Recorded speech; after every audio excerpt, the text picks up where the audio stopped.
Hey, it's Dean. I'm back again, multi-genre music man. So I recorded a song 2 days ago, and it got blocked when I recorded it. And usually you just put in for asking them to remove the block, and 99% of the time it does. I think out of 350 songs, this is only the fourth song they've ever blocked permanently for me. Um, so I looked at the reasoning they gave for why they blocked it, and it was because somehow, and this is what three out of the four had this problem I didn't know about. NBC somehow owned a piece of where the building or something that it was taped in, and just because of that, NBC is allowed to block my music. No matter how much work I put into it or how much I changed it into my own video or anything else, they don't care. They just blocked it.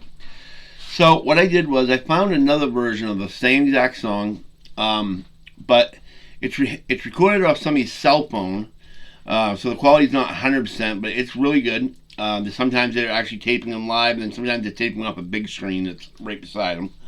But he tells this story about the song, which I wanted to get in. He tells the whole story why he wrote it, and then he sings the song. But because this was recorded on a cell phone, it shouldn't be copyrighted, because unless the person that recorded this on their cell phone somehow copyrighted it, which I highly doubt happened, I should be okay with this. It should go up. Because Tim Minchin doesn't seem to have any problem with it, because I have tons of other Tim Minchin songs up that have never had problems with them. This was just because of NBC again. Just like when I did Soul Man, they didn't let me use Soul Man because it was on Saturday Night Live, which was part of NBC. Okay, so now that I got my rant out of the way, this song is Tim Minchin, Thank You God. It was recorded at the Reason Rally version. It was just an outdoor event they had. They have these rallies of common sense. It's for atheists and people that deal with things that only that you can need proof to believe in. I guess is how you put it. He kind of explains it a little bit too here. So let's get started. I have seen this before, so obviously this will be a review, not a reaction. So here we go. I hope you enjoy it. This is actually a funny song, and I hope nobody's offended by it. Some people are offended by Tim Minchin songs, but I think if you listen to, you don't take it to heart like what he's saying. He's not saying, when he sings a song, he doesn't mean what he's saying. He's kind of trying to show it to you in a joking way that, some things that some people get so thought up in their head are so just out of whack that he makes fun of it a little bit to show that, if that's the truth way you're thinking, then this could be the truth, So he doesn't, when he sings the song, he usually doesn't mean it. He doesn't mean it as a actual thing.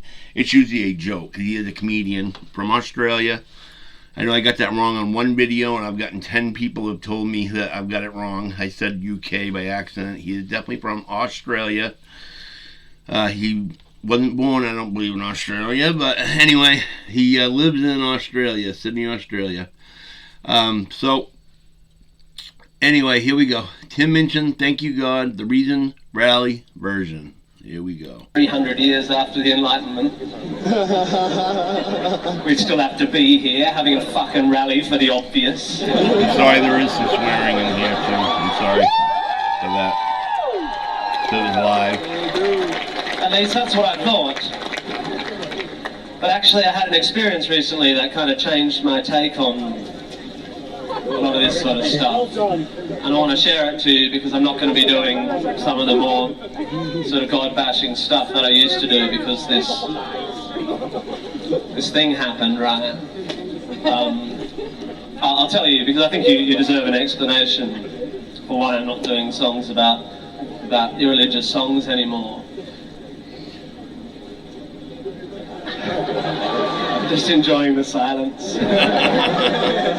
This is what happened, right? True story. This is an entirely true story. I was in Melbourne, in Australia, in Victoria, down the southeast of Melbourne. Yeah, Melbourne. Come on. Why Australians aren't meant to yell when they hear geography they recognise. That's an American habit. Don't yell just because you recognise the geography. No, do. Melbourne.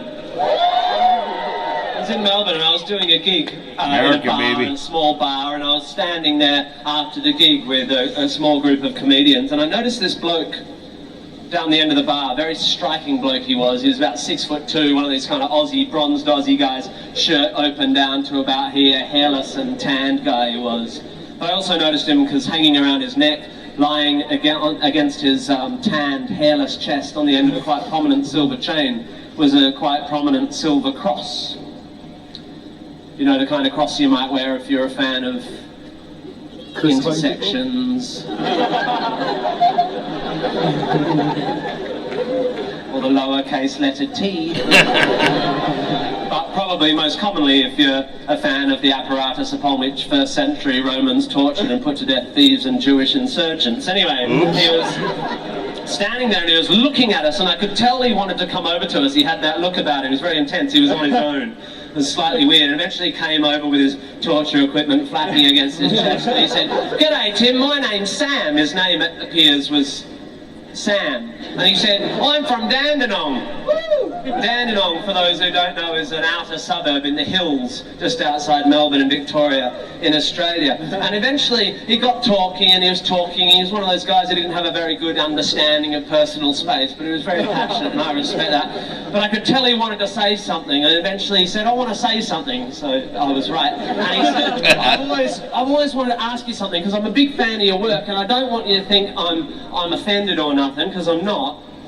But you see, I'm a Christian.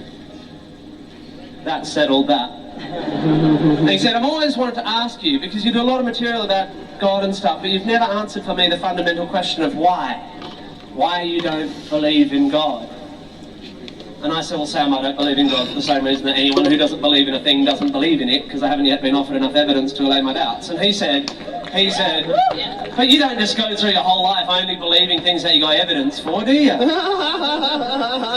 Try to. Yep. Yep. Yeah, that's pretty much how thus far I've managed to wade my way through my tepid existence, yeah. And he said, "What about love?" And I said, "What about love?" And he said, "Do you believe in love?" And I said, "Yeah, I think so, Sam. Yeah, I believe in love. I feel love. I feel loved. Yeah, I believe in love." Love you, Sam! And he said, "Aha! You don't have any evidence for love?" And I said, "Oh, yeah, I mean, sure, love without evidence is stalking."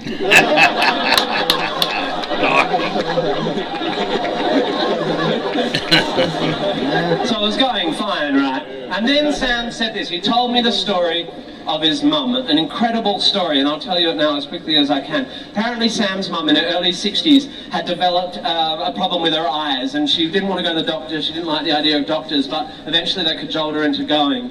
And the GP, the MD, took one look at her eye and said, "You must see a specialist as soon as possible. This is a degenerative eye disorder. If you don't have surgery, you will go blind." And Sam's mum was afraid because she didn't trust doctors, she didn't believe in modern medicine. But Sam and his mum had their church there in the hills, in the Dandenong Ranges outside Melbourne in Victoria in Australia. There was one of these big glass, really popular churches. He's close to getting to the song. I just want to make sure you understood the story before you heard the song, so it made sense to you. And it was to their church that they went that Sunday.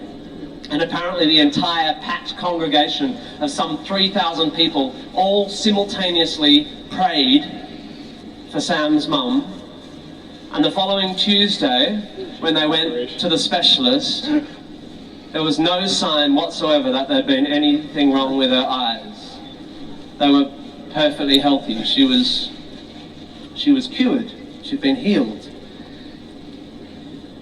And the reason this story had such an impact on me is I try more than anything else to be intellectually honest, you know, with myself and with others. And all I've ever said is I want evidence. And here I was for the first time experiencing a first-person account of what can only be described as a miracle. Now, as I said, take this with a grain of salt. Like you said, he doesn't mean everything he says. It's kind of a joke. I've heard him have to explain this. People got down on him about this song, and he's like, if you don't listen to it with the idea that it's comedy, then you're not getting the point of the song. So, okay, here we go.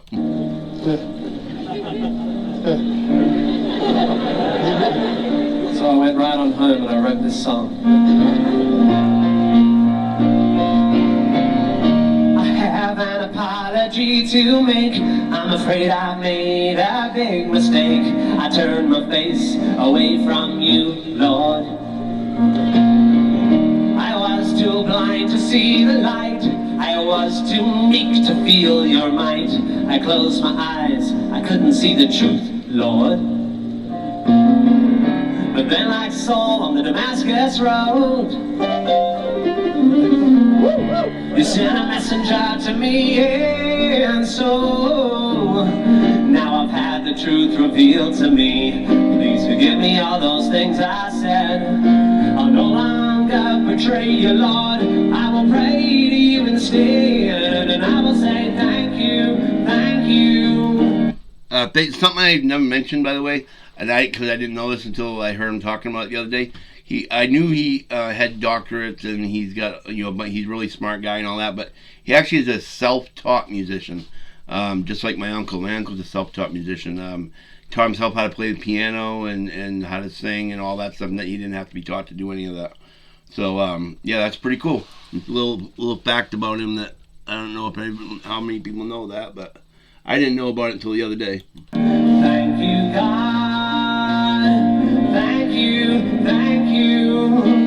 Thank you, God. Thank you, God.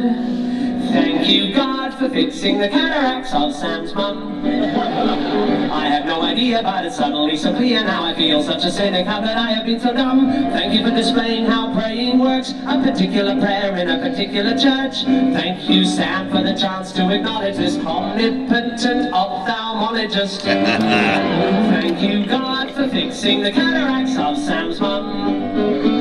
I didn't realize that it was so simple, but you showed a great example of just how it can be done. You only need to pray in a particular spot to a particular version of a particular God, and if you pull that off without a hitch, he will fix one eye of one middle-class white bitch. In the past, my outlook has been limited. I couldn't see examples of where life had been definitive, but I can admit it when the evidence is clear as Sam's mom's new cornea. That's extremely clear. Thank you, God, for fixing the cataracts of Sam's mum. I have to admit that in the past I have been skeptical, but Sam described this miracle and I am overcome. I'm fitting that the sighting of a sight-based intervention should open my eyes to this exciting new dimension. It's like someone put an eye chart up in front of me and the top 5 letters say I-C-G-O-D. Thank you, Sam, for showing how my point of view has been so flawed. I assumed there was no God at all, but now I see that cynical and simply that his interests aren't particularly broad. He's largely undiverted by the starving masses or the inequality between the various classes. He gives out strictly limited passes, redeemable for surgery or 2-for-1 glasses. I feel so shocking or historically mocking. Yeah, your interests are clearly confined to the ocular. I bet given the chance you'd eschew the divine and start a little business selling contacts online. Fuck me, Sam, what are the odds that of history's endless parade of gods and the God you just happen to be taught to believe in is the actual one, and he digs on healing the lonely AIDS-ridden African nations, the victims of the plague or the flood-addled Asians, the healthy, privately insured Australians with common and curable lens degeneration. The story of Sam's was but a single explanation, a surgical God who digs on magic opera. It's funny, he says, you got lucky that day. You happen to pray to the one God out of all the gods of all the times of all the different religions and everything in the exact church that he was listening to that day. You picked the correct God, the correct place, and the correct people to pray to make this happen.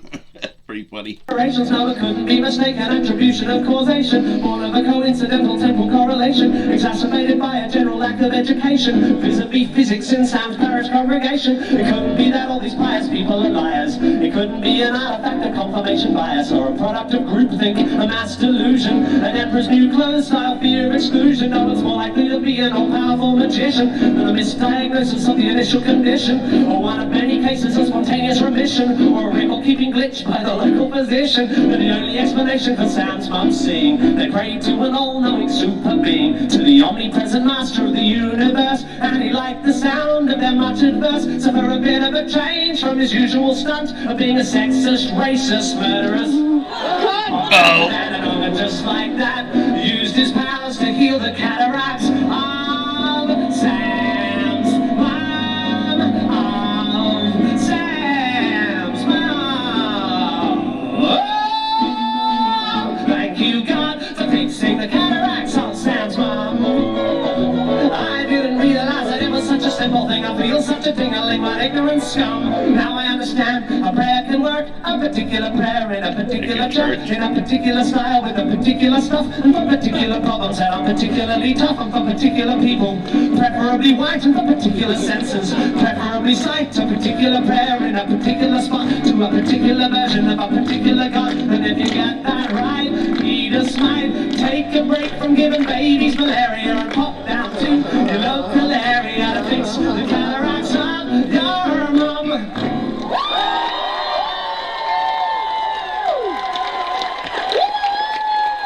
He is a very funny man. I hope you like this like I did. It was Tim Minchin, Thank You God. It was the Reason Rally version. If you like this as much as I did, please hit the like button. Hit the share button so you can share it on Facebook, Twitter, Instagram, YouTube, anywhere you can. Don't forget, if you haven't subscribed already, please do. I don't know what you're waiting for. It's free, doesn't cost you a thing. It only helps me to, once I hit 1,000 subscriptions, I can get paid, monetized by YouTube. They have to pay it, not you. But I'm only at 90, so it's going to take a while. Unless I can get some people to hit the subscription button right now, please, right now. If you have an idea for a song that you'd like me to do, you can write it in the comments below as well. And I will get it up usually the same day or the next day. If you have comments, questions, just want to chat, you can write me. I answer back everyone who writes me. I think I got it all out. Hopefully they do not block this one, and you'll be able to see it today. If they do block it, I will try to unblock it, and we'll see what happens. They have 30 days to answer. Usually it only takes 2 or 3 days. But until the next video, this is Dean saying, have a great day.